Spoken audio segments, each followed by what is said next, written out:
দেশে ফেরার পরপরই ভোটার হওয়ার আবেদন করবেন তারেক রহমান। ধানের শীষকে জয়ী করতে সফর করবেন সারা দেশ, নিশ্চিত নিরাপত্তা ব্যবস্থা গ্রহণ।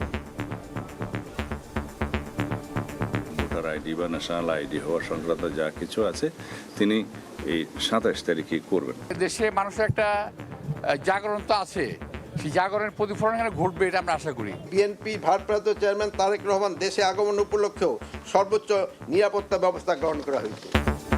ভোটের গাড়ি উদ্বোধন, নির্বাচন উৎসবমুখর করতে দেশবাসীর সহযোগিতা চাইলেন প্রধান উপদেষ্টা। সময়ের সঙ্গে ভোটারদের ভয় কেটে যাওয়ার আশা সিইসি। আমরা এমন একটি নির্বাচন চাই যেখানে থাকবে না ভয়, থাকবে না বাধা, থাকবে কেবল জনগণের মুক্ত ও নির্ভীক মত প্রকাশ। ভয় কেটে যাবে, দিন যতই ভোটের দিন ঘনিয়ে আসবে আপনারা দেখবেন ইনশাল্লাহ আইনশৃঙ্খলা পরিস্থিতি উন্নতি হবে। শুধু গণমাধ্যম নয়, গণতন্ত্র ও অভ্যুত্থানের ওপর আঘাত এসেছে বলছে বিএনপি। শক্ত পদক্ষেপ চায় জামায়াত। জুলাইয়ের নামে মবকে সমর্থন করে না এনসিপি।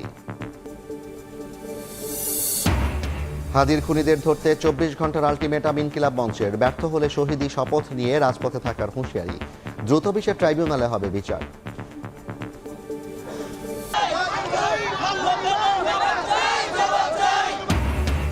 দীপুচন্দ্র দাসকে পিটিয়ে ও পুড়িয়ে হত্যার প্রতিবাদ। খুনিদের বিচার দাবিতে ময়মনসিংহের তারাকান্দায় বিক্ষোভ মিছিল।